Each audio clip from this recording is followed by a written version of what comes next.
Kita mau berbicara tentang bagaimana menjadi seorang pelayan itu adalah sebuah panggilan, dipilih, diutus, dan jangan lupa dilengkapi. Yang mau untuk menjadi prodiakon itu bukan hanya Anda, bisa terjadi. Yang mampu untuk menjadi prodiakon banyak yang lebih baik dari Anda. Lalu akhirnya Anda mau menyediakan diri dan punya kemampuan pas-pasan. Iya dong. Kan liturgi bukan hal yang biasa, betul atau tidak? Kalau dagang itu biasa Anda, gitu ya. Beli setiau, laku gotiau itu Anda bagiannya. Saya mah beli setiau, lakunya goceng, gitu ya. Mendingan cepat laku, mau atau tidak. Jadi pada saat kita mau melayani di dalam sebuah institusi gereja, kan kita harus upgrading. Tidak pernah bisa kita melakukan, misalnya saja jalan, peranakan antara ngantri di BCA. Ya, kecuali Anda yang BCA-nya apa namanya teh? Nasabah prioritas. Sudah prioritas itu super prioritas. Jadi kalau saya mah datang kan dia bawa gitu pagi. Kalau Anda yang datang pagi bikin dulu gitu ya. Anda ada super prioritas itu. Naruhnya di mante atau seberapa gitu ya. Mungkin tidak perlu ngantri, tetapi jalan ngantri dengan jalan membawa sakramen Maha Kudus pun harus dilatih. Bagaimana ini menunjukkan sebuah sikap liturgi, dilatih, perlu latihannya. Hanya sebelum kita sampai kepada seorang asisten imam yang terlatih, bukan hanya mau doang, maupun setengah-setengah lah. Ya, nggak ada lagi yang mau ditunjuk, ya sudahlah saya tidak ada akar. Boro-boro rotan lebih bagus, akar busuk pun jadi gitu. Maka jangan kita lupakan pada saat kita sudah mampu, Allah akan melengkapi. Itu karya di dalam sebuah pastoral. Selalu kayak gitu. Sepertinya tidak mampu, loh kok tiba-tiba saya kok dimampukan oleh Tuhan. Dimampukan oleh Tuhan. Maka di dalam sebuah pelayanan harus ada sebuah kesadaran bahwa ini sebuah panggilan. Yeremia pun sama, seorang nabi dipanggil ogah-ogahan. Jangan saya ini orang yang tidak layak dan tidak pantas. Tapi Tuhan berkata, Yeremia, sebelum aku membentuk engkau dalam rahimmu, aku mengenal engkau. Jadi Allah lebih kenal kita daripada kita mengenal diri sendiri. Maka itulah seringkali kita tidak sadar potensi kita, kemampuan kita. Kita hanya sadar kekurangan kita. Kan di rumah retret, saya tinggal di sini sudah 6 tahun. Saya merem sudah tahu. Kalau dengan anak SMA sama aja. Kalau saya suruh kita coba anak-anak cari hal yang positif dalam diri kamu. Apa kelebihan kamu? Wah, mereka langsung ngurut-ngurut kepala. Tapi pada saat saya mengatakan coba cari kekurangan kamu, langsung begitu banyaknya. Jadi kita sering kali menjadi pribadi yang terlalu mengedepankan hal negatifnya. Ketidakmampuan, saya tuh tidak bisa, saya tuh kayak gini. No. itu mah pasti, namanya juga manusia. Saya disuruh jadi asisten imam, terus kalau ngomongin pasturnya, jenanahon. Bukan saya ini, toh. Kali-kali si Hendra, toh. Diomongin gitu ya. Jadi perhatikan bahwa seorang asisten imam, seorang petugas liturgi, seorang pelayan umat bukan orang suci. Maaf, bukan. Allah memanggil Anda bukan karena kesucian Anda. Tolong, jauh pisah. Saya bukan menghina, itu juga menyadarkan diri saya. Jauh pisah, bukan. Jadi kita dipilih oleh Tuhan, dipanggil oleh Tuhan. Justru pelayanan ini menjadi jalan kesucian. Nah, ini yang harus kita lihat. Justru jalan panggilan ini menjadi jalan kekudusan. Inilah cara Tuhan supaya Bapak Ibu ini eling. Syukur pada Allah banyak yang muda ya saya lihat ya. Karena seringkali zaman saya kecil, Rodia, Kordi, Laurentius itu bagi komuni tubuh Kristus. Kita juga sekarang beda, kenceng kelihatannya. Bisa sekalian kan masih Denny dagang tak langsung tubuh Kristus. Kan kalau di dagang kan efektivitas gitu. Efisiensi gitu.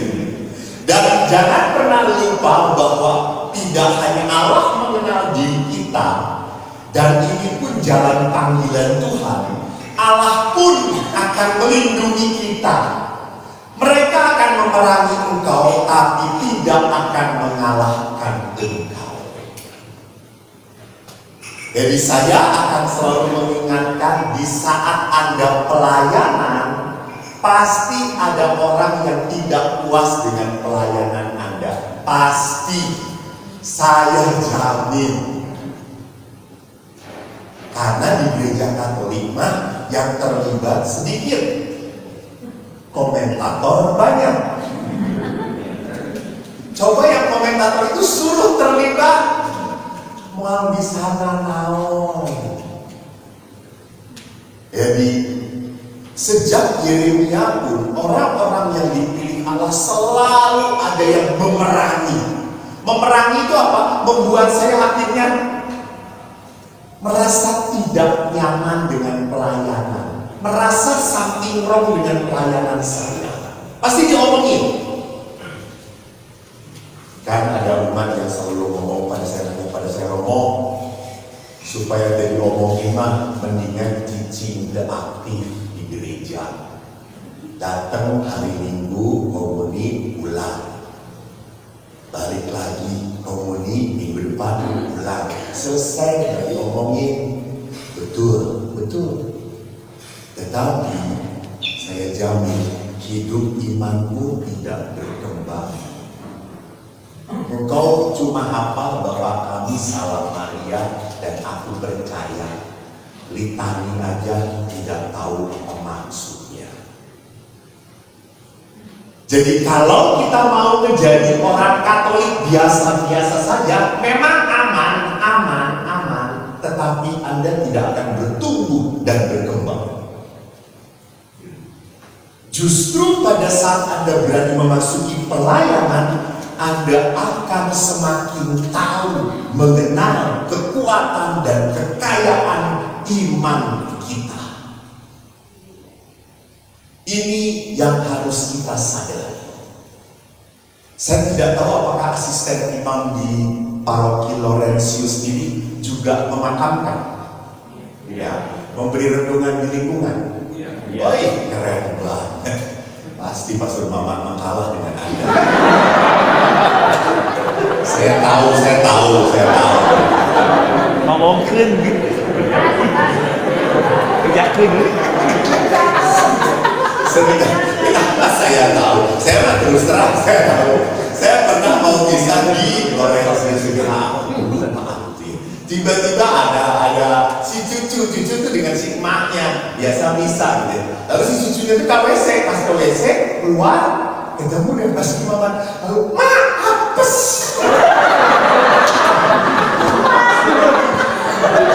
Semuanya aduh balik dulu gitu.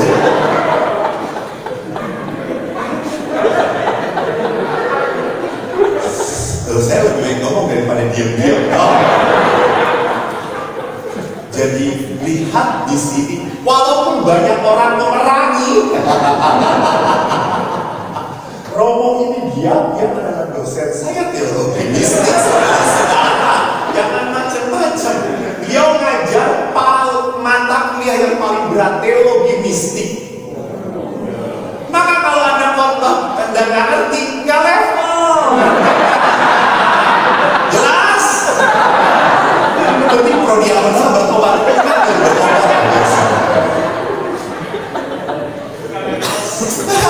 Nggak level. Saya aja menang C.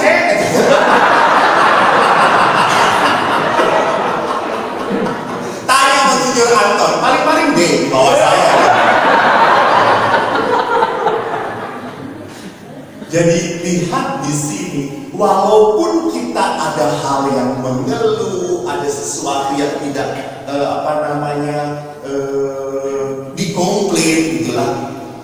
Jangan selalu begitu cepat bereaksi. Jangan terlalu cepat bereaksi. Renungkan dahulu. Jadi kalau cepat bereaksi, akhirnya kita menjadi pribadi yang diatur oleh orang lain. Diatur oleh orang lain. Kecuali kalau memang betul dia ngomongnya gitu ya. Setelah ada refleksinya, oh ya betul gitu. Misalnya kan asisten imam kadang-kadang pakai sabuk tuh ya, pakai sabuk, tapi mungkin saking cepatnya sabuknya pagi berkemana-mana. Terus dikatakan ibu tuh ya kalau diberi tolong agak rapi sedikit, karena asisten imam kan di depan kelihatan banget gitu. Cara jalannya kelihatan, pakai sepatunya kelihatan gitu. Kan menjadi aneh. Kan sekarang sepatu-sepatu cat itu warna-warni kuning lah gitu, neon warnanya itu gitu. Sekarang jadi asisten imam pakai warna kuning. Sedangkan pada saat itu sedang misteri Advent ungu gitu ya, tubrukan bisa. Jadi di sini mana yang patut kita dengar, mana yang katakanlah itu hanya komentar karena dia nggak suka dengan saya. Kerikil pelayanan. Setiap pelayan menjadi seorang pelayan tidak semuanya punya motivasi yang sama. Apapun itu, entah karena dipilih, entah karena ya sudahlah saya mungkin nggak ada pekerjaan, saya masih punya waktu ya sudah saya melayani, atau untuk kedudukan dan seterusnya. Dan seringkali di dalam pelayanan kita harus sadar pelayanan itu adalah sebuah kerja bersama. Namun ada orang-orang tertentu yang sendirian, tidak bisa bekerja dalam tim. Pada saat di yang lain, Bapak kami bagaimana kita tangannya begini, lalu begini. Lalu saya hayangnya kieu. Nyatuna naon beureukeun tugas mah. Mengerti maksud saya? Kalau sedang tidak tugas, ya oke. Tetapi kalau sedang tugas, pegang komitmen dong. Komitmennya mau apa? Komitmennya tangan kita begini, ya sudah kompak. Jadi di sini kita perlunya sebuah teamwork, kerjasama, kerendahan hati. Tapi saya itu kalau berdoa Bapak kami nyamannya begini. Oke, silakan.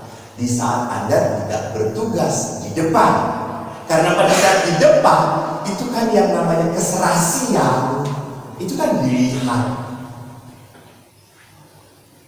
Membawa sibori tubuh Kristus di sini, apa di sini? Saya pernah di jalan tadi motor, saya lihat begitu kali gitu ya. Jadi di sini pentingnya sebuah keserasian timbul. Jadi diatur hal seperti itu. Rekan pelayanan yang seringkali tidak melihat sesama pelayannya sebagai penolong yang sepadan. Saya selalu mengatakan, tolonglah kalau menjadi asisten imam, kita menjadi sebuah keluarga. Jangan sampai asisten imam itu saling menjelekkan satu dengan yang lain. Ya. Tetapi biarkanlah kalau ada orang umat yang mengeluh tentang asisten imam A, B, yang sudah kita, oh ya oke, terima kasih, nanti saya sampaikan. Ya mau Anda sampaikan mau tidak, ya silahkan saja begitu toh. Tapi yang penting bahwa saya tidak memanas-manasi. Bapak itu memang salah eta lingkungan anak memilih aneh-aneh. Lingkungannya salah. Tidak. Kalau Anda sudah memasuki sebuah kekeluargaan, tidak boleh seperti itu. Saya pun tadi tidak menjatuhkan Pastor Maman, tidak membela Pastor Maman saya. Jadi beliau itu bukan tidak bisa khotbah, Anda yang tidak level. Beliau teologi mistik sampai sekarang ngajarnya itu terus. Kenapa? Tidak ada yang bisa menggantikan. Semangat bersaing dan kurang mau saling menghargai. Memang adalah sebuah problem yang dari dulu, kini, dan sepanjang segala abad adalah apa pada saat ditugaskan selalu, saya jangan di sini, saya jangan di situ, di sini aja, di situ aja. Akhirnya mereka tuh sok ngatur sorangan-sorangan. Kalau sudah ada koordinator yang mengatur, ya kita harus rendah hati, mau diatur. Ingat, gereja bertahan di dalam struktur hierarki yang tak terhancurkan karena apa? Karena kerendahan hati. Kerendahan hati. Jadi kerendahan hati itu membuat kita sadar bahwa kalau sudah saya mau masuk dalam pelayanan, kita melihat pemimpin itu sebagai apa? Orang yang menunjukkan kebenaran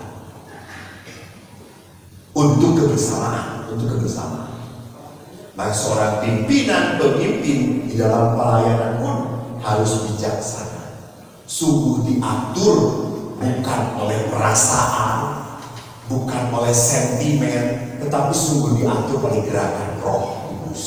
Dan bisa perlihatkan apa itu gerakan Roh. Nah, di dalam pelayanan tentu ada tujuan. Saya tanya, apa sih tujuan pelayanan? Ya iya. Dari tadi ngapain aja? Masa tujuan pelayanan melayani? Tujuan berdoa? Tujuan pelayanan apa? Apa tujuan pelayanan?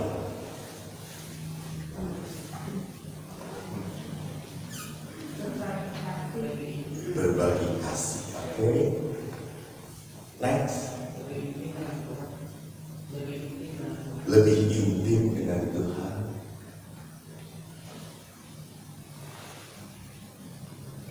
Ini saya bertanya bukan ngajak Anda berdoa ya.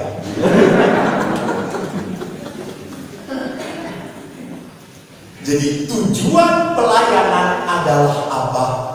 Menyampaikan cinta Kristus pada orang lain.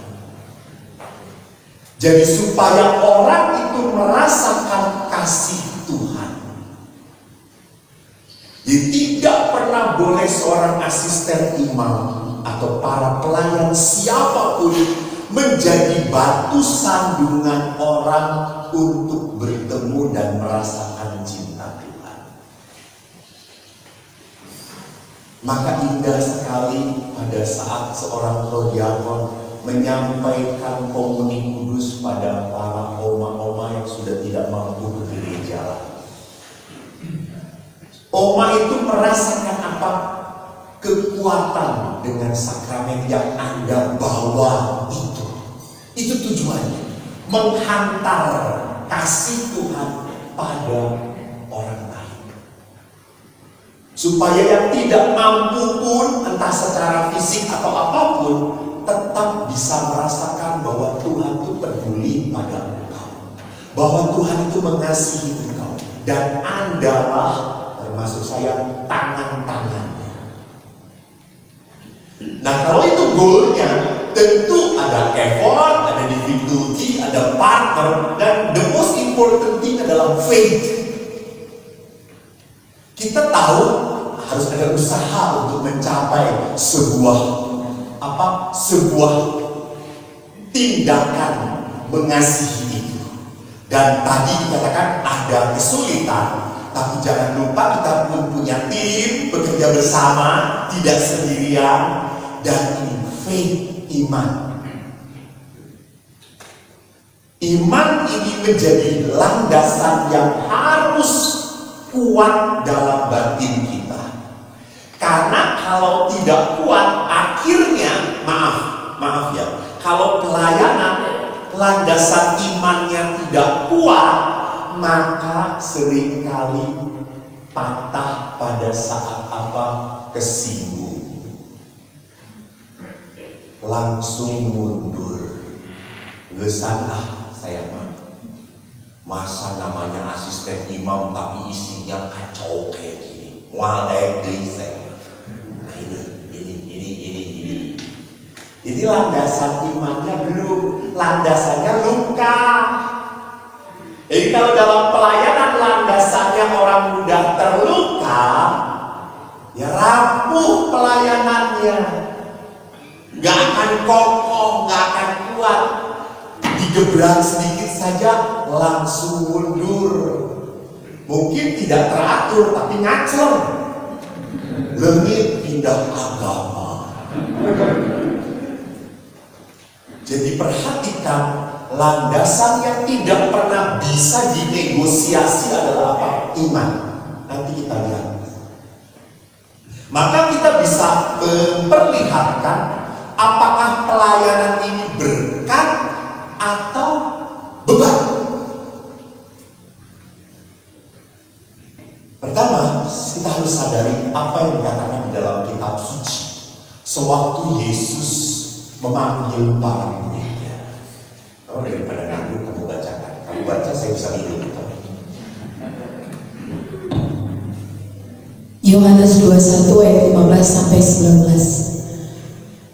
Sesudah sarapan, Yesus berkata kepada Simon Petrus, "Simon, anak Yohanes, apakah engkau mengasihi aku lebih daripada mereka ini?" Jawab Petrus kepadanya, "Benar Tuhan, Engkau tahu bahwa aku mengasihi Engkau."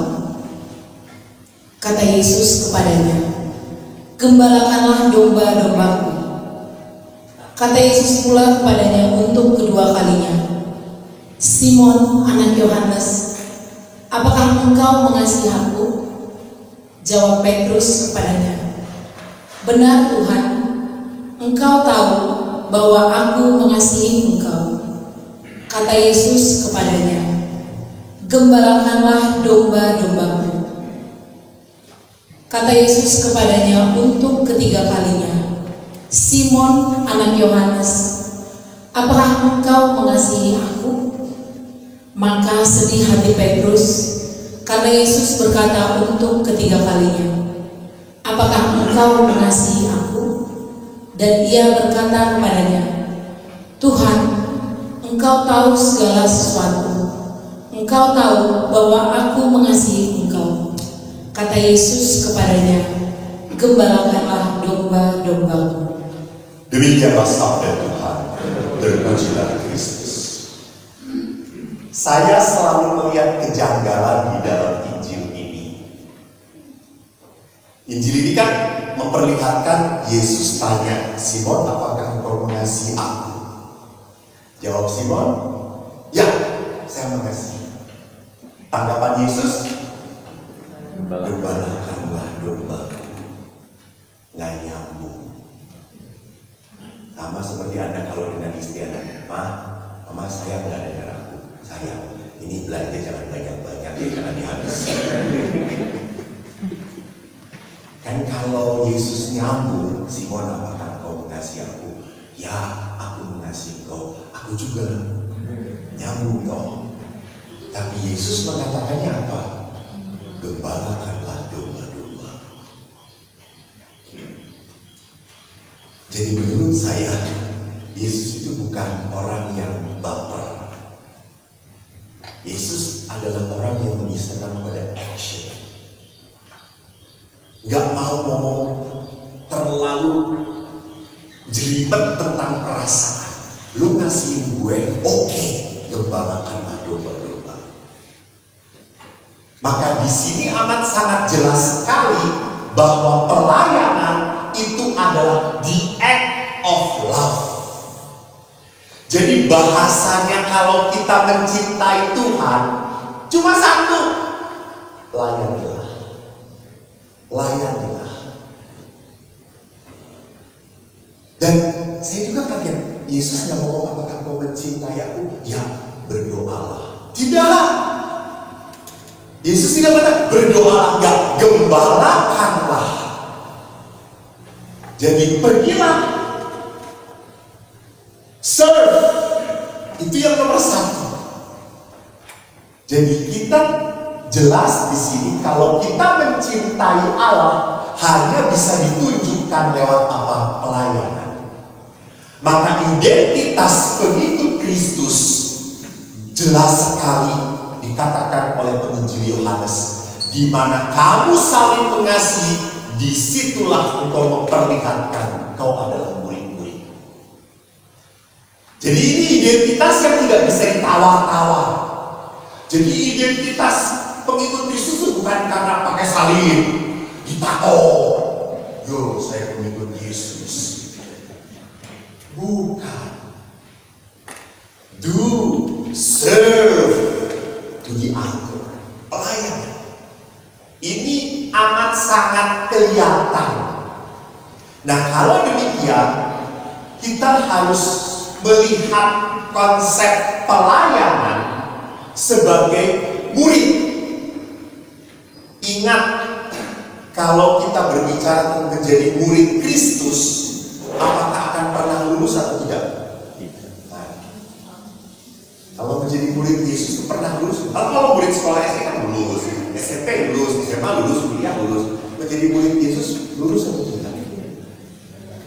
Nah, ongoing, selama-lamanya kita lulusnya nanti pada saat apa? Di peti mati. Nah, sekarang lulus coy.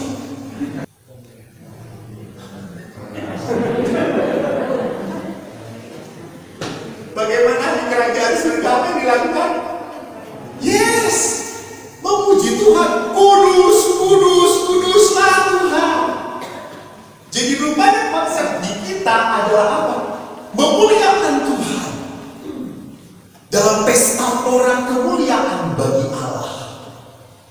Jadi bukan kenikmatan badani, gitu ya. Tapi apa? Di sini ya demi kemuliaan Allah. Maka pada saat itu kita harus sadar kalau kita dipanggil menjadi seorang pelayan, itu adalah sebuah pemuridan yang tidak akan pernah berhenti sampai kita mati. Nah, kalau kita kontekskan pelayanan dalam kerangka pemuridan, kita harus sadar bahwa menjadi seorang pelayan adalah tanggung jawab moral yang muncul tidak hanya dari kesepakatan sosial, namun terutama muncul juga dari undangan Tuhan untuk mencintai. Apa maksudnya kesepakatan sosial? Maaf, kalau di paroki Jakarta sih strukturnya orang yang mau jadi prodiakon itu saring dari umat dulu. Umat yang diminta, lalu ada tim tes para pastor dengan beberapa DWH, Lalu diajukan kepada uskup, uskup memberi surat. Kemudian dilantik. Di Bandung bagaimana? Begitu juga sama. Jadi Anda itu siapa yang pilih? Ya, umat di lingkungan. Berarti apa? Berarti umat di lingkungan percaya pada Anda. Ini tanggung jawab moral. Jangan berkata, berarti di umat sudah tidak ada siapa-siapa. No. Sadarilah, berarti apa? Berarti umat percaya pada Anda. Percaya.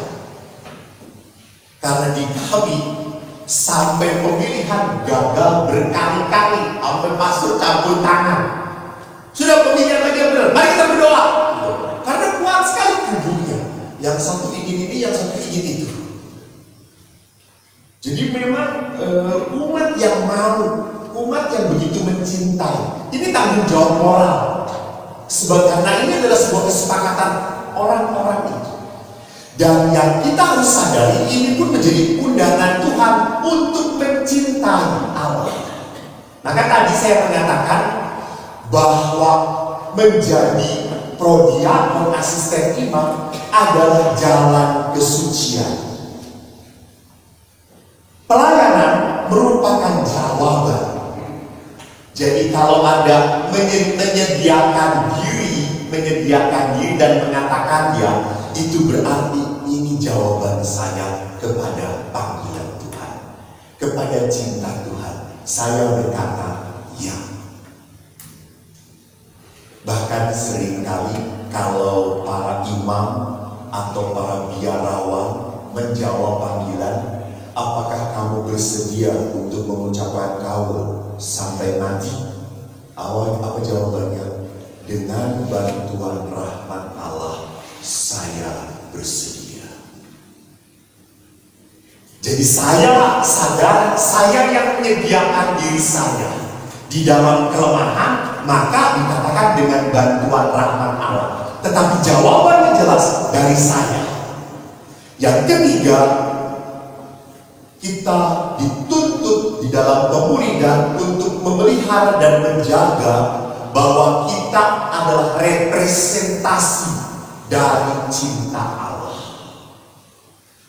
Saya dengan pelayanan saya mau menghadirkan kepedulian Tuhan pada kamu. Maka tolonglah prodiakon itu punya wajah yang rahim. Jangan prodiakon. Yesus saja penuh belas kasih, anu mawana penuh dengan kegetiran seperti itu. Kan ada wajah-wajah. Kalau di dalam film-film Indonesia kan ada tokoh-tokoh protagonis dan antagonis ini.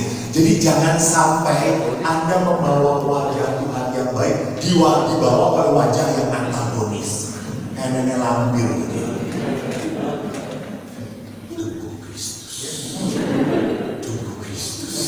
Dan kita tidak senang kalau amin, gak suka ya. Oke saja. Kita kadang-kadang tubuh dia amin. Jangan sini. Apaan sih? Jadi saya bedakan antara apakah ini sebuah pelecehan, desakralisasi. Ya kalau desakralisasi itu ada bawa sakramen, lalu sambil ngobrol, desakralisasi. Lalu atau Anda bawa sakramen untuk orang sakit sambil ngerokok, itu desakralisasi kan? Kenapa kedupaan? Lain itu ada kedupaan mah diharapkan asap mobil truk kita kedupaan. Jadi desakralisasi adalah membawa Pixies ke pasar. No, itu desakralisasi. Itu melecehkan hal yang sakral. Tapi kalau kita dalam memberikan sakramental tubuh Kristus, kadang-kadang ada anak kecil juga pada saat sudah dikatakan terima kasih Bu jawab iya, jangan.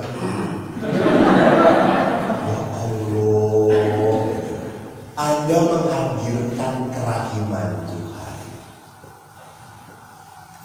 Ya tolong, kalau kadang-kadang kan ada juga setelah pandemi ini kan juga suka bingung tuh ya.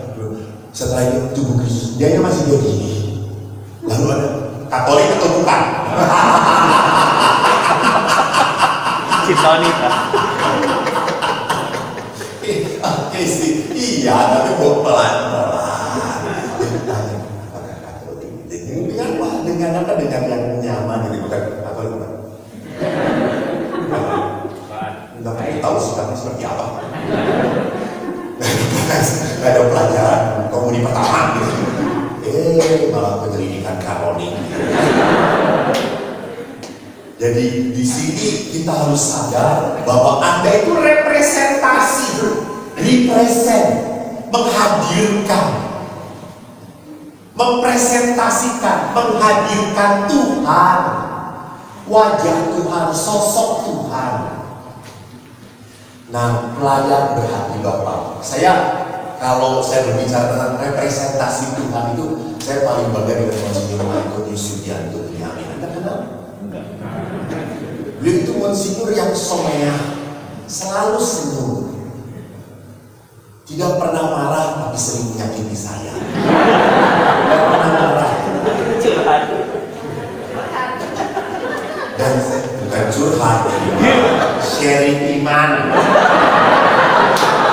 Curhat mah ibu-ibu. Beliau itu mengapa begitu mengagumkan? Karena beliau selalu wajahnya adalah wajah kerak iman yang dibawakan. Selalu mau mulai pun senyum dulu gitu. Balik ke parang naon. Seperti beliau memerintahkan saya gitu. Kok gimana kabarnya, sehat-sehat? Baik, bantuan saya. Oke, siap. Jadi itulah sosok yang kita harus tampilkan kepada umat kita. Maka sama memberi renungan pun, tolong memberi renungan pun janganlah memberi. Sekarang itu gaya, syukur pada Allah, gaya para imam pun sudah banyak berkembang dalam berkhotbah. Kan dulu kan gaya imam adalah saudara-saudara yang terkasih, bacaan hari ini mengatakan tentang akhir zaman. Maka bertobatlah, jangan terlalu banyak tertawa, karena urusan surga itu serius. Mungkin supasnya itu serius, tapi umatnya itu kemana? Jadi bagaimana kita mewartakan Injil, membawakan renungan Injil itu apa artinya? Warta gembira. Ya, good news, kabar baik. Jangan good news dibawa oleh Anda menjadi bad news. Jadi yang salahnya bukan good newsnya, yang salahnya siapa? Yang menyajikannya, yang menyajikannya. Saya ingat di restoran yang sama, yang menyajikannya nggak menarik. Ya Allah Pak, ini jadi nggak enak. Tapi sajian yang sama disajikan, Pak ini makannya duluan ya, ini mumpung hangat dimakan duluan. Ini nanti setelahnya ini bumbu-bumbunya jadi nikmat. Karena apa? Yang menyajikannya, representasinya. Saya kan pernah cerita waktu saya di Pratista kan, saya tugasnya cari-cari lampu. Karena kalau pegang saya cari lampunya. Terus di jalan Banjoi ada suatu toko. Itu tuh kalau bapaknya yang jaga turunan, tapi kalau istrinya yang jaga paling bisa. Lain kugelis, tapi kalau bapaknya saya pernah datang, kok saya mau bilang begini, saya bisa diganti, mualaya, gimana? Jangan serang dong. Jadi saya bilang, Tuhan Yesus, kalau pembunuh itu boleh. Nah, memang gak ada yang datang. Terus kalau ibunya, ibu istrinya alias istrinya, kadang, Ci mau beli ini, nggak ada. Tapi ini teh ya sama lampunya dengan ini. Cuma warnanya beda sedikit, agak kuning-kuningan sedikit. Mau nggak? Kita tes ya, kita tes. Yang ini kan ada putih ya, Bang. Ini kan kuning-kuningan sedikit. Ini sama tahan lama. Ini lebih murah. Ya, pasti kan udah ada kayak gitu. Tapi orang jadi, oke. Saya beli kayak gitu. Ya berarti ya, representasi membuat orang menjadi apa? Tertarik. Jadi yang dibawa Kristus sama, yang dibawa Kristus. Tetapi kenapa oleh prodiakon ini menjadi begitu khusyuk? Oleh prodiakon ini nggak berasa apa-apa saya. Kenapa? Representasinya. Nah, bagaimana supaya kita menjadi seorang pelayan berhati, Bapak? Dan saya berapa menit? Kamu nggak punya jam? Saya tunjukin. Dari dulu miskinnya kamu tuh ya, habis kerjaannya yang di gereja terus.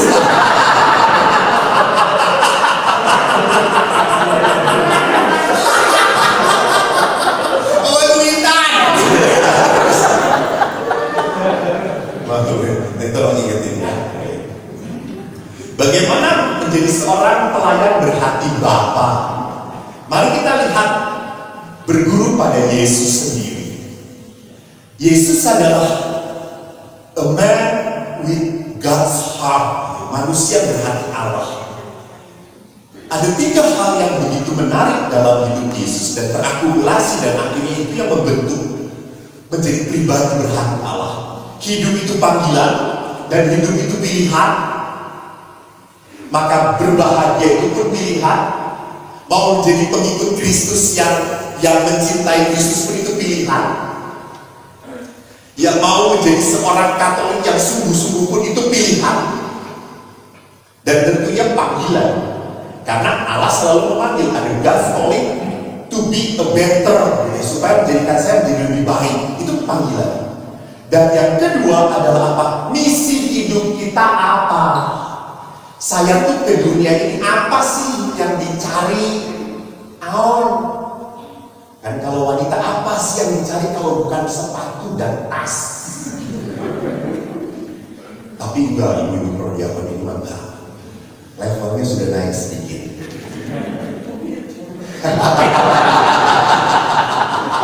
Bukan. Sepatu, tas, cincin, jalan-jalan kemana, kosmetik, jadi semuanya. Dan juga ke Korea. Narik semua wajah gitu. Nah, di sini misi hidup saya apa? Saya di dunia ini apa yang saya cari? Apa yang membuat saya damai? Jadi kalau kita berbicara tentang misi, kita akhirnya sadar, apakah saya itu hidup di dunia cari senang, fun, atau cari hidup yang damai, yang membuat saya lebih stabil. Karena kalau fun itu kan, senang itu kan bisa up and down, datang dan pergi begitu saja, dan hilang. Lalu cari lagi yang bisa funnya naik lagi, lebih naik lagi. Itu tergantung misinya.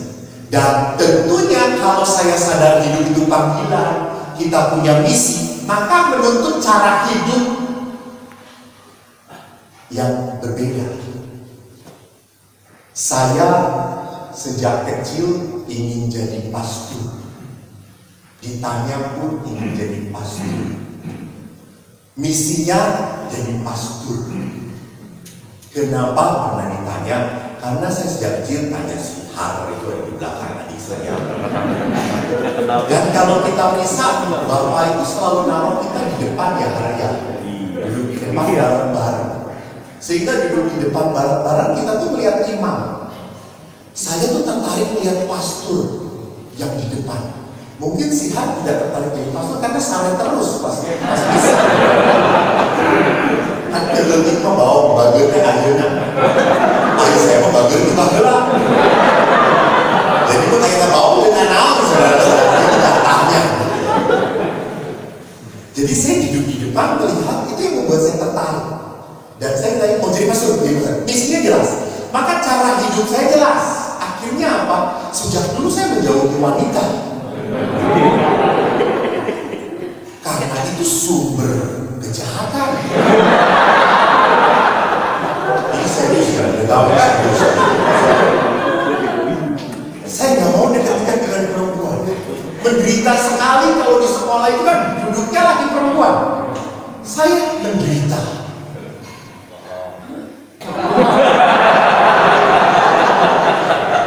Bukan bohong, betul. Tapi setelah jadi frater harus dekat dengan wanita.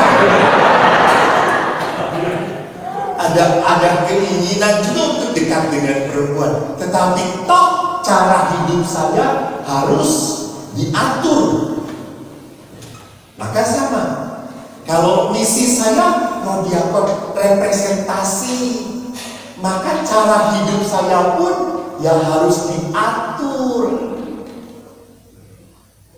Nah, ini tidak bisa seenaknya gitu. Lucu tuh kalau Anda lihat para uskup pertemuan, itu para uskup selalu yang suka merokok, pada merokok di mana? Ke belakang langsung cari cini budak kali. Maksudnya kenapa kayak gimana? Malu. Tapi jadi batu sandungan gitu. Nah sama Radiator. Jadi sebelum misa itu jangan kelepas rebus ke bandungan gitu. Kalau bisa di mobilnya gelar cicing gitu ya. Tapi lihat, itu tuntutan. Jadi harus ada cara hidup yang dibentuk. Maka dari itu tadi saya mengatakan, kenapa menjadi asisten imam ini adalah jalan kesucian. Jalan kita untuk menjadi hidup baik. Karena misi kita menuntut cara hidup yang berbeda. Mari kita lihat hidup Yesus, supaya kita ada referensi. Bagaimana hidup Yesus sebagai pribadi yang menerima menjalani kehidupan sebagai suatu pilihan, tanggung jawab. Maka pada saat Yesus berbicara tentang penderitaan, Yesus mengatakan anak manusia harus menanggung banyak penderitaan.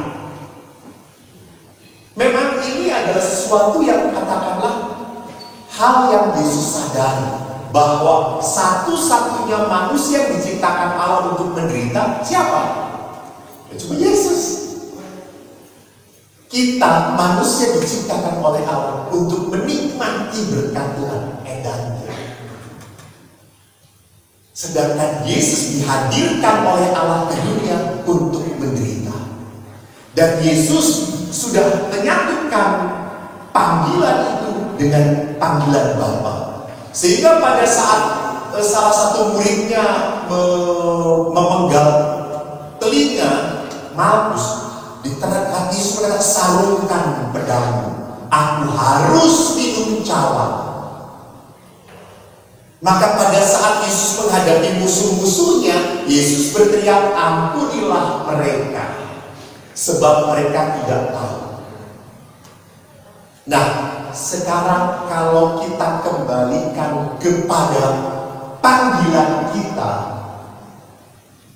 tolonglah. Anda sudah bilang itu? Sudah? Kalau Anda sudah bilang tidak, sudah berkata ya untuk pengucapan janji, sudah ya? Di depan itu toh, di depan imam dan umat Allah itu. Kalau depan komputer. Zoom harus dibarui. Karena di depan semua aja nggak jelas kayak gini. Berapa tahun yang lalu? Online. Ya. Di 2021 itu selesai. Dilanjutnya kapan?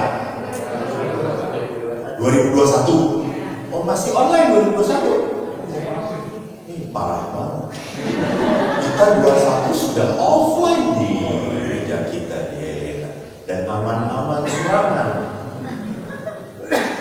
Baik, pada saat Anda mengatakan ya, berjanji entah caranya seperti apapun gitu ya, di depan komputer atau di depan rumah Allah yang hadir di situ.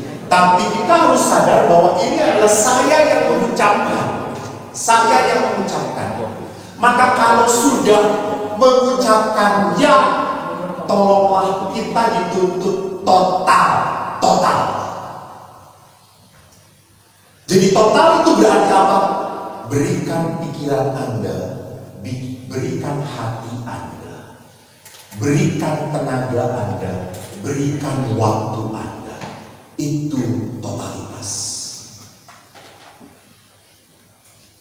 Ingat, totalitas tidak akan pernah jatuh pada fatalitas. Ya. Totalitas tidak akan pernah jatuh kepada kehancuran. Justru totalitas akan sampai kepada vitalitas, kepada kehidupan. Saya ingat apa yang dikatakan oleh Ibu Elisa. You give not because you want to get. You give because there is life.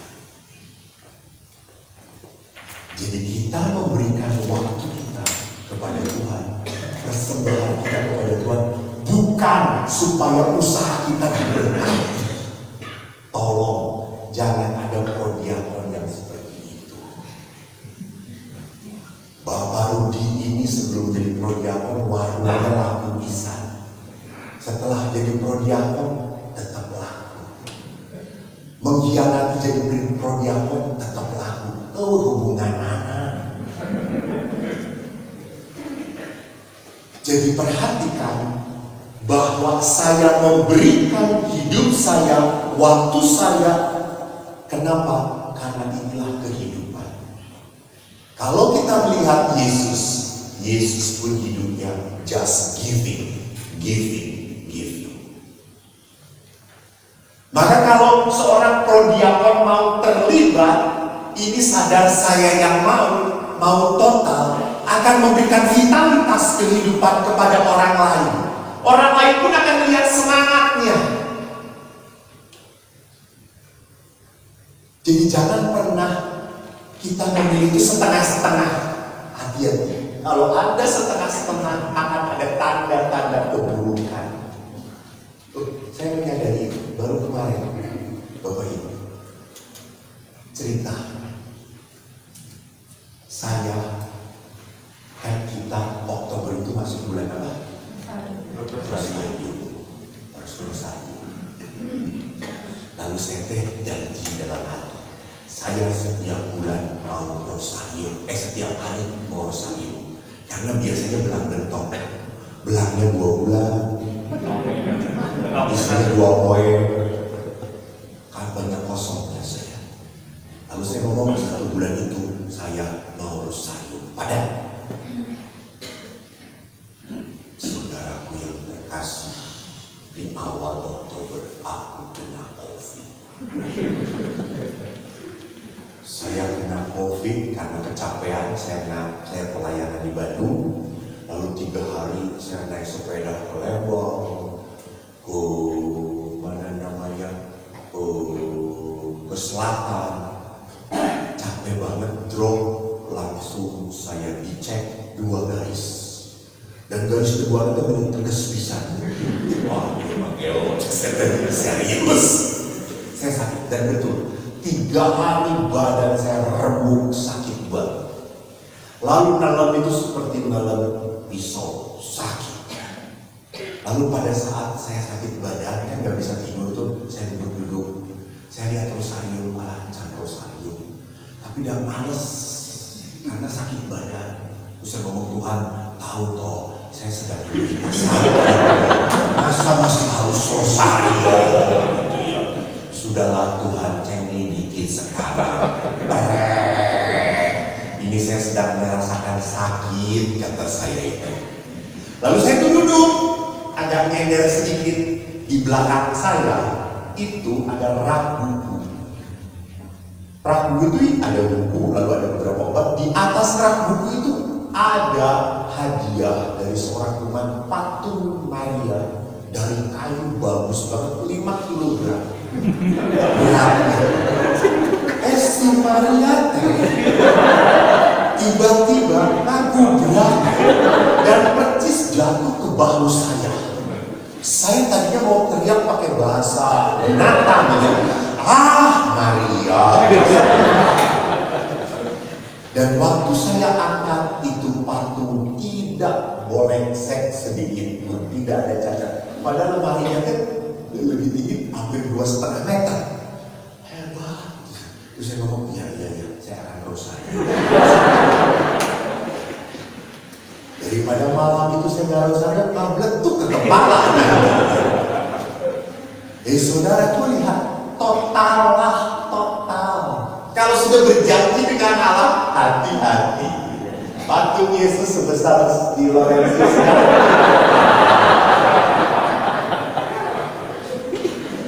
Jadi Allah itu menuntut apa? Semua totalitas. Kenapa? Karena Allah pun sudah mencintai kita total. Allah tidak pernah mencintai kita setengah-setengah. Dada. Allah memelihara kita. Maka kalau kita melayani Tuhan, tolonglah jangan Senin Kemis full. Sama. Kalau saya sudah terlibat di prodiakon, saya menyerahkan diri. Oke, saya mau terlibat. Kalau Anda punya ide, punya gagasan demi kebaikan prodiakon, bicaralah bersama-sama. Supaya apa? Pelayanan semakin meningkat sehingga umat semakin terbangun hidup imannya. Ini panggilan. Jadi panggilan itu menuntut sebuah totalitas yang akhirnya menjadi energi yang memberikan vitalitas kehidupan iman di dalam umat yang berkembang. Yang kedua, Yesus punya misi kehidupan yang amat sangat jelas sekali. Apa misinya? Kehendak Bapa-Nya. Bapa yang telah mengutus aku, Dia yang memerintah aku. Bukan kehendakku, tapi kehendak Bapalah yang terjadi. Jadi para prodiakon yang terkasih, sekali lagi saya ingatkan, yang mau Anda jadi prodiakon bukan cuma Anda. Bukan cuma Anda. Tuhan pun merestui. Kalau Tuhan tidak merestui, pada saat kemarin pelantikan konslet, ada yang konslet toh? Ada di merestui. Allah pun menghendaki. Kalau Allah menghendaki, please lakukan. Saya ingat dalam kerangka totalitas dan menghendaki. Apakah setiap pelayanan itu karena saya sudah total, karena saya tahu Allah yang menghendaki saya menjadi imam? Apakah di dalam setiap pelayanan yang saya lakukan, saya selalu enteng dan sukacita? Enggak. Buktinya kesini saja berat saya. Pagi-pagi jam 5.30 sudah berangkat, jam 4.30 sudah bangun. Kata manasin air dulu. Kan gak ada istri. Siapa yang buatin kopi? Gak ada. Buat sendiri kopi. Roti diselain, siapa yang nyelain? Si ekonomi. Dan Maria yang masih tidur. Tapi toh apa yang terjadi? Selalu pada saat saya mengawali dengan kemalasan, ingat pelayanan itu selalu tinggi. Di saat saya mengawali dengan kemalasan, Anda akan mengakhiri dengan kedamaian. Asik. Selalu itu terjadi dalam pelayanan. Saya malas lah, capek, panas-panas hujan, tapi saya pulang dengan sukacita. Kemarin hari Jumat saya 3 kali misa. Jumat pertama, pagi Jumat pertama, malam siang-siang Jumat pertama dengan para guru, malam dengan lingkungan. Saya bisa jumpa ke lingkungan. Pas mau misa, hujan deras. Anda tahu tentang terang itu. Hujan langsung naik. Saya naik motor, pokoknya ngegas. Karena kalau naik mobil pasti macet di mana-mana. Semua berhenti. Saya naik motor, hujan deras sekali. Saya sudah tinggal rangkep pakai jas hujan. Tapi namanya airnya keren. Masuknya tinggal gitu. Parasel di bagian sempit-sempitan ini. Nah, itu di basah. Dan saya datang, belum ada rumah, baru tuan rumah doang. Betul, Romo, jadi datang juga, ya iya toh, hujan deras kayak gini Romo. Ih, paling-paling basah lah, sih oke. Basah mah oke kali oke. Lalu duduk, tiba-tiba umat satu demi satu datang, dan mereka suka cerita, Romo udah datang, ya kita bisa ya iyalah kan, jadi kita bisa. Ya udah, kita mulai. Romo pakai apa? Lalu kita ngobrol, sampai jam 11 malam kita ngobrol, dan mereka senang banget karena sudah 3 tahun tidak pernah dikunjungin. Itu kunjungan saya pertama. Setelah pandemi tidak ada kunjungan, lalu saya bilang, mereka rindu banget, senang banget dikunjungi. Jadi saya pulang, terima kasih Tuhan. Saya tidur, rada aduh beneran. Ulang-ulang segera nih COVID. Langsung bangun minyak kayu putih borong ke minyak kayu putih. Wah, bangun segar. Dilihatlah, seringkali di dalam pelayanan, pada saat kita mau melayani, selalu ada setan-setan kemalasan itu bergerak. Ada yang suka berentayangan jadi apa? Yang ketiga adalah apa? Hidup Yesus diwarnai oleh mati raga, doa dan penyangkalan diri. Maka dalam Injil Lukas kita lihat, pergilah Yesus ke bukit untuk berdoa semalam-malaman. Dia berdoa pada Allah. Setelah berpuasa 40 hari 40 malam, dan para murid menemukan Yesus sedang apa? Sedang berdoa. Jadi kita itu supaya menjadi pelayan yang konsisten dan total, memang harus apa? Belajar mati raga. Mati raga itu artinya apa? Jangan kalah dengan kelemahan kita. Kelemahan kita bermalas-malasan, tidur-tiduran. Saya suka ngomong, hey, lu jangan banyak tidur, habis tidurnya kurang. Tenang, nanti juga akan tidur selama-lamanya. Ya bener lah. Maka sebelum tidur selama-lamanya, gawe, jangan gawe. Jadi kalau manusia itu diberi rahmat kehidupan, itu berarti apa? Memang kita dituntut untuk repot. Kalau nggak mau repot, mintalah segera dipanggil Tuhan. Anda nggak akan repot. Jadi selama kita hidup, kita memang harus siap untuk direpotin. Maka kita harus belajar mati raga. Apa itu mati raga? Justru pada saat saya, aduh malas, saya nggak mau, saya mau, saya terima. Jadi saya melawan kelemahan saya. Pada saat ada teman, saya kemarin pun sama, pada saat satu pastor, saya nggak bisa, tapi saya sudah 3 kali misa. Oke, gua ambil. Engkau 4 kali misa kok. Dengan naon, kurang resep misa.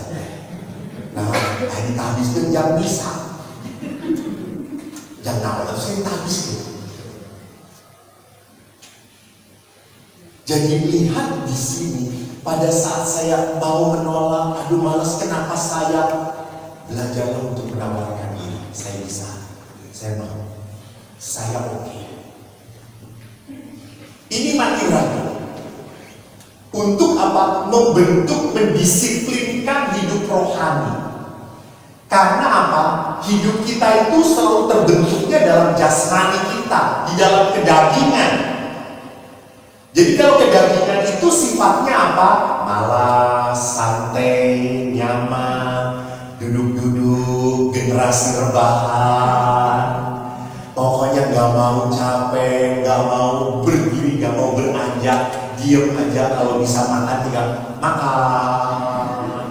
Super mie, asin deui, kurang deui, gitu. Semua tinggal masuk, selesai. Tetapi apa? Kita dituntut untuk menjadi pribadi yang membentuk hidup rohani. Jadi hidup rohani itu tidak akan otomatis, Pak. Enggak.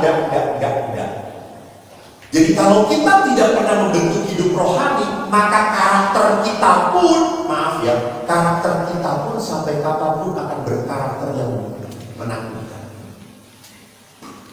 Jadi kalau orang berkarakter yang mudah marah, emosional, jangan berkata itu mah bawaan orang.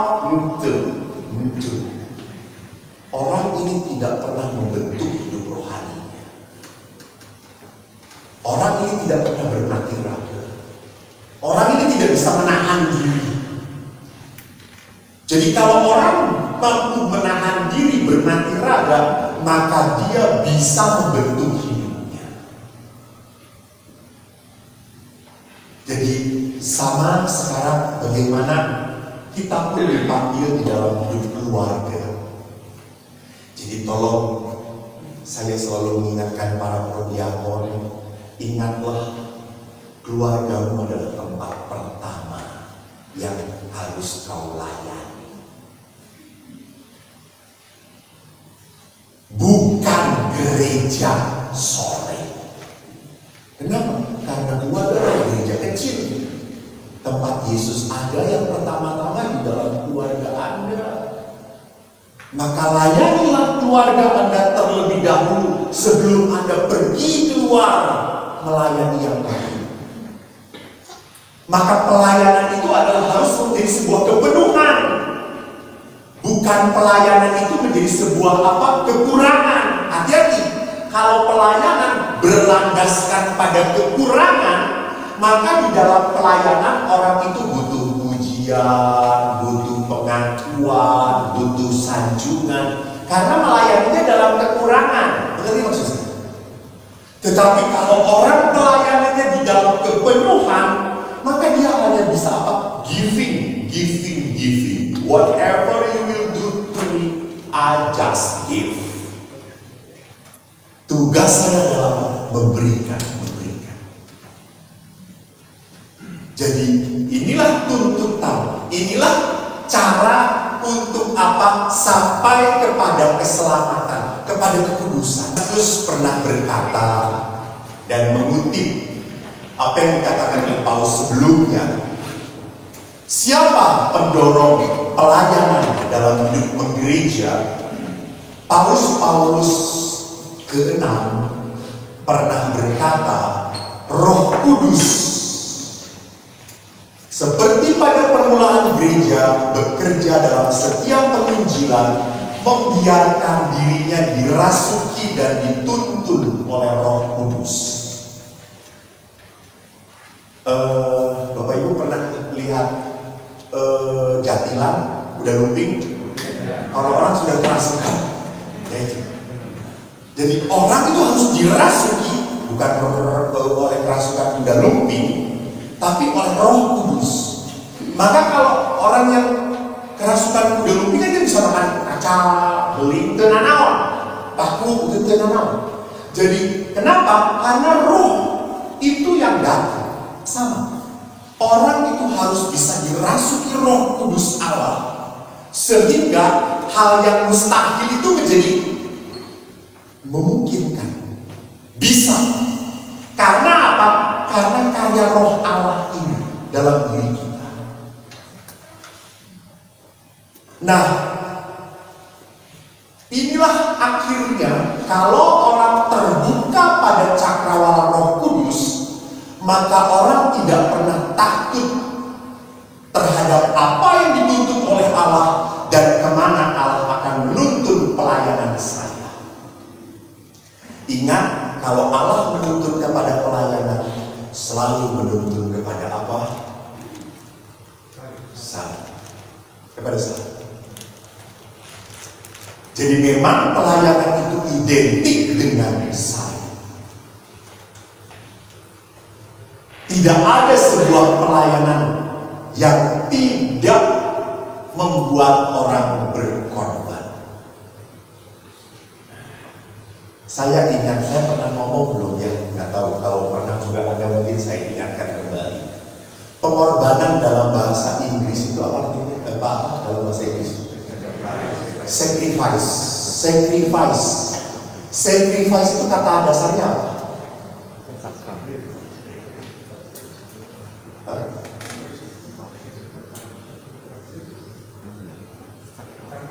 Kalau pengorbanan kata dasarnya korban. Sacrifice kata dasarnya secret. Oh, sacred. Dari kata sanctus, kudus. Jadi beda dengan kata Indonesia, pengorbanan kata dasarnya korban. Sedangkan dalam bahasa Inggris pengorbanan sacrifice itu kata dasarnya adalah apa? Kudus, sanctus. Maka kalau kita ngomong jalan kekudusan, itu berarti jalan apa? Pengorbanan. Maka pelayanan itu adalah pengorbanan. Tolong ingat, tidak ada satu prodiak asisten imam di paroki Laurentius yang dikorbankan. Setuju? Tidak ada dikorbankan. Anda yang menyediakan diri, Anda yang mau berkorban. Maka kalau kita sadar kita dirasuki oleh Roh Kudus, maka kita tidak hidup di dalam ketakutan. Ingat, surat Rasul Paulus kepada jemaat di Galatia mengatakan orang yang digerakkan oleh Roh Kudus akan membuahkan damai, sukacita, kesabaran, kemurahan hati, kelemah lembutan. Ini keutamaan. Sekali lagi, keutamaan ini dipelihara dan dijaga lewat pengorbanan. Jadi nggak bisa sukacita, damai itu muncul begitu saja. Enggak. Harus ada sesuatu yang kita lakukan. Nah, sekarang kalau kita ditanya bagaimana supaya kita tinggal di dalam Roh Kudus, masuk di dalam karya Allah. Penginjil Yohanes mengatakan, akulah pokok anggur, kamu ranting. Siapa tinggal dalam aku dalam dia berbuah banyak. Maka lihat di sini, sebelum kita bisa menghadirkan Roh Kudus, kita harus tinggal dulu di dalam Yesus. Maka sangat jelas sekali tinggal di dalam Yesus itu berarti apa? Yesus ingin bertindak dahulu di dalam diri kita. Di dalam diri kita.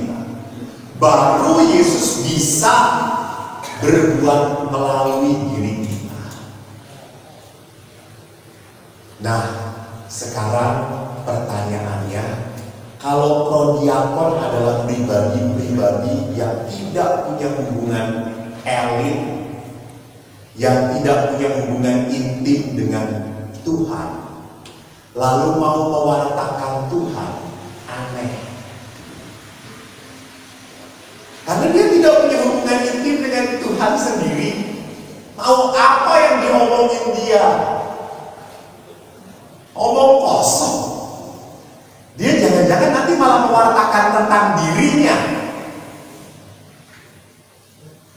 Sama demikian pula kalau kita tidak mengalami pengalaman Yesus di dalam diri kita, maka kita tidak pernah bisa membawakan Yesus kepada orang lain.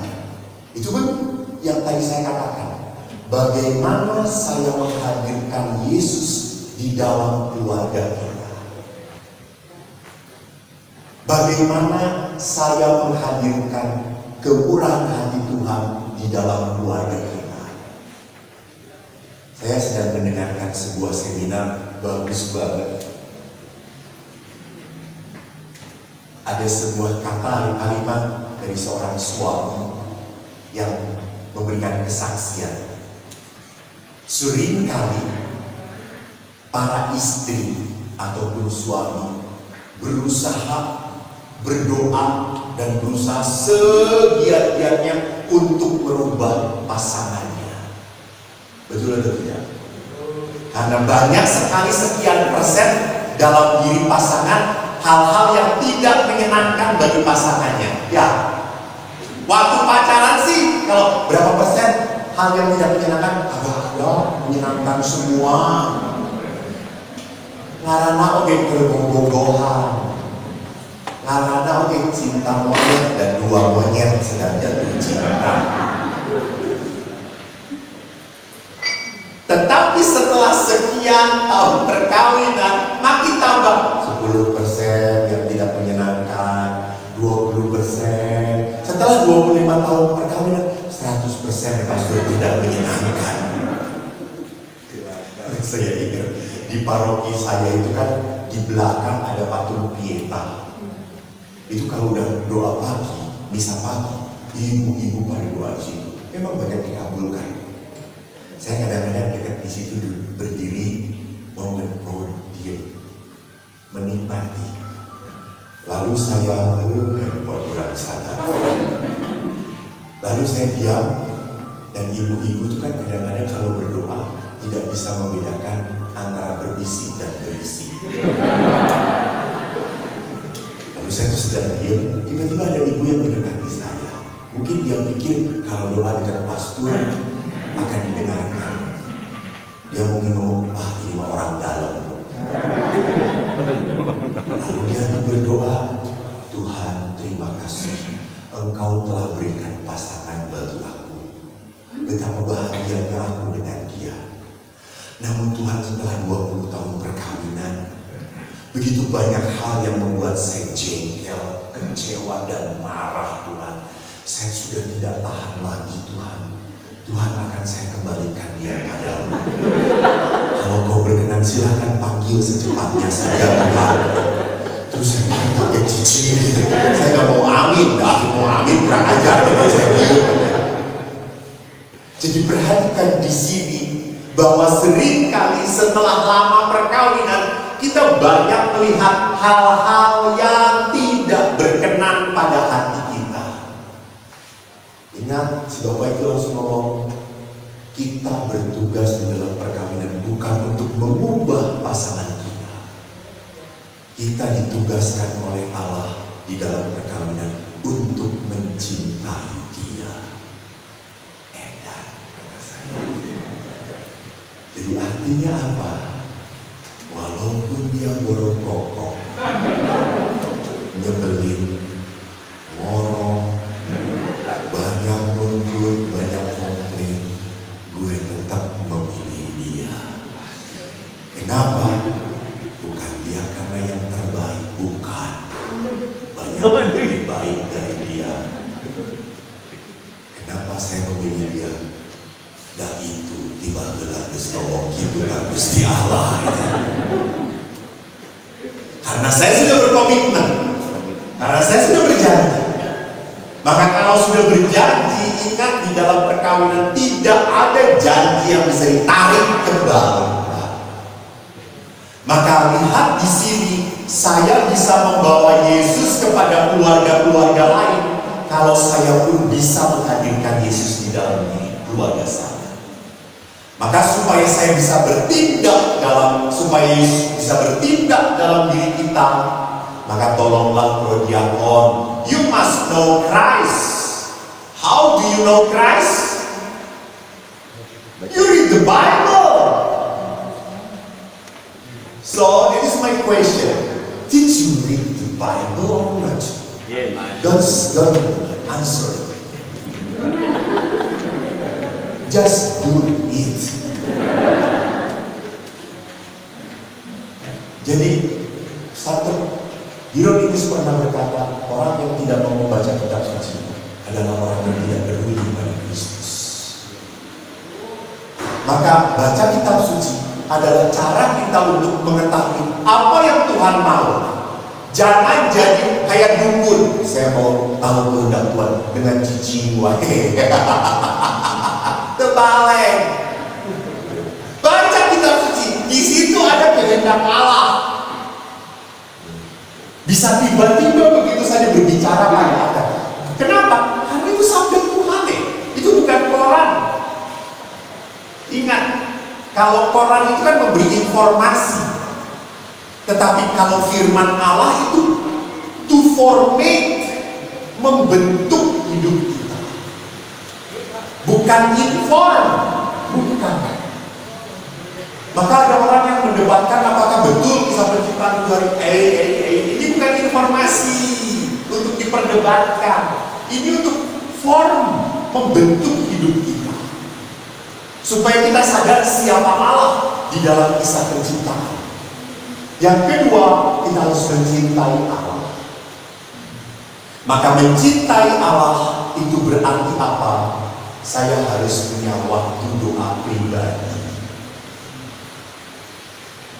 Jadi prodiakon, tolonglah kalau jalan sendiri naik mobil, dengarkan lagu-lagu rohani.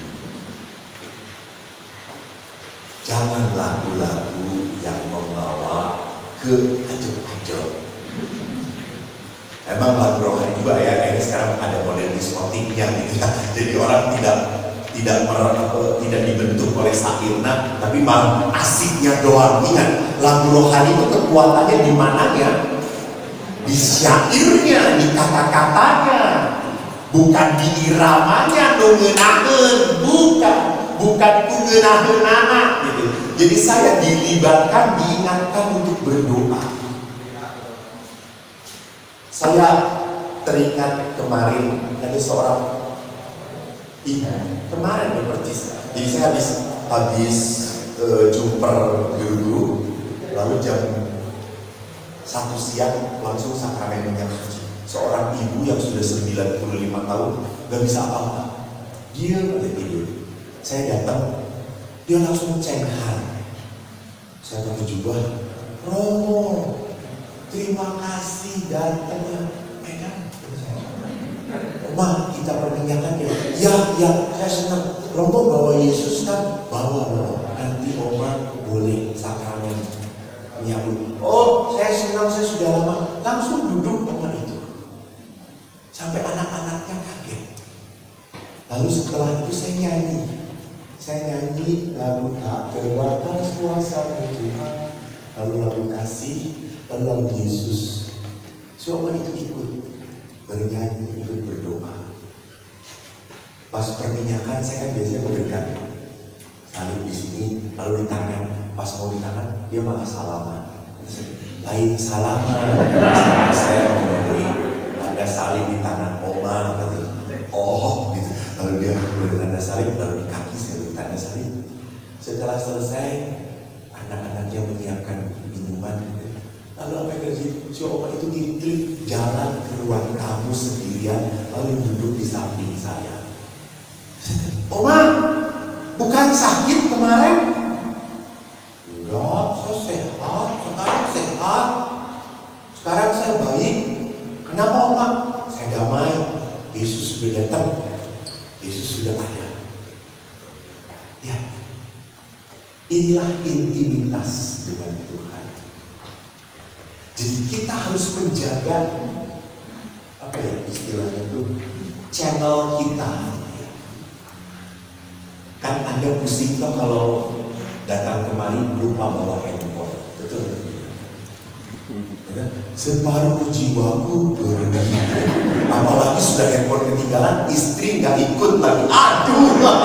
Dan yang kedua lupa di password lagi, ya gitu. Ya sekali pasti dengan diasuhkan kalimah Jadi kalau Anda mencintai Yesus, pertanyaannya adalah berapa waktu yang Anda berikan untuk hidup doa. Jangan hanya puas dengan hidup doa bersama. No, kita harus membentuk diri kita dengan hidup doa pribadi. Ketiga, kita harus mengenang Dia. Mengenang Dia di dalam apa? Tentunya perayaan Ekaristi. Kenanglah aku. Inilah aku. Jadi saya mengenang Kristus di dalam perayaan yang amat mulia, yaitu apa? Ekaristi. Maka sebagai prodiakon, sebisa mungkin Ekaristi jangan hanya seminggu sekali.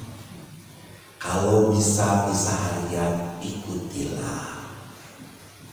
Kalau tidak bisa hariannya, ya sudah, sekarang kan masih ada di Zoom toh, duduk ikuti misa di Zoom. Saya itu pernah liburan dengan ayah saya, bareng jalan, kita nginep di hotel satu kamar saya dengan ayah. Namanya ini kan liburan. Saya kan kalau nggak libur bangun jam 5, kalau liburan kan izin bangun jam 7. Pas saya tidur jam 5:30, nah ayah misa aja saya buka mata, bapak saya ke misa online, tarik lagi setia. Untuk pastor yang sedang tertidur. Karena bapak misa jadi saya video di luar misa. Gak habis tidur. Masa saya pastor malah sate. Jadi ingat bahwa saya pun harus mendisiplinkan hidup rohani di dalam perayaan Ekaristi semampu mungkin, sebisa mungkin. Saya tidak hanya diam di hari Minggu misa hari Minggu doang. Yang keempat, kita harus meneladani dia. Dan keteladanan kepada Yesus adalah apa? Kesetiaan di dalam pelayanan. Maka yang terakhir saya ingin mengatakan bahwa spiritualitas seorang pelayanan tidak hanya dekat dengan Allah, tetapi ini yang ingin saya katakan. Seorang pelayan harus menjadi seorang pelayan yang misericordia. Cordis itu hati, cor itu hati. Miseri itu tergerak. Maka seorang prodiakon harus bekerja dengan hati.